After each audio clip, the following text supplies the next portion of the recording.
উনি এত সহজে বিজনেস করতে চলে এলেন। আচ্ছা, তানহা তাবাসুম, আমি মানসিক কষ্টে আসি কি আসি নাই সেটা আপনাদেরকে বুঝিয়ে আমার কি লাভ হবে একটু আমাকে বলেন তো। আপনারা কি কোনো কিছুতে নেগেটিভ কমেন্ট করতে ছাড়েন? কোনো কিছু আপনাদেরকে আটকাইতে পারে না।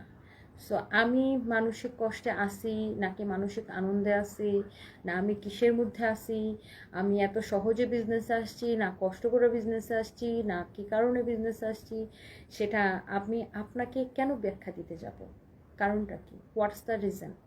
আপনাকে আমার কষ্ট বুঝিয়ে আমার লাভ কি বলেন? মানে এমন কি ব্যাপারটা কেমন যে আমি খুব কষ্টে আছি এটা আমি আপনাকে বুঝাইলে আমার ব্যাংকে টাকা ঢুকে যাবে? আমার লাইফ নিয়ে আপনাদের এত ইন্টারেস্ট কেন? মানে আমি কি বাংলাদেশের অনেক বড় সুপারস্টার হয়ে গেছি? আমি তো জানি না। আমি তো জানি যে আমি খুবই সাধারণ সিম্পল খেটে খাওয়া একজন মানুষ। আপনার আমার জীবন নিয়ে এত করে থাকেন কেন? আপনাদের কোনো কাজ নাই, নিজের তো কোনো লাইফ নাই, লাইফলেস না? আপনারা মানে খুবই লাইফলেস, কোনো জীবন নাই আপনাদের। আপনাদের চিন্তার পরিধিটুকু এতটুকু কোর ব্যাঙের মতো, মানে লাইক আপনারা লাইক কোর ব্যাঙের মতো, আপনার চিন্তার পরিধিটুকু এতটুকু। আর আমার চিন্তার পরিধি এতটুকু, আমাকে অনেক কিছু নিয়ে চিন্তা করতে হয়।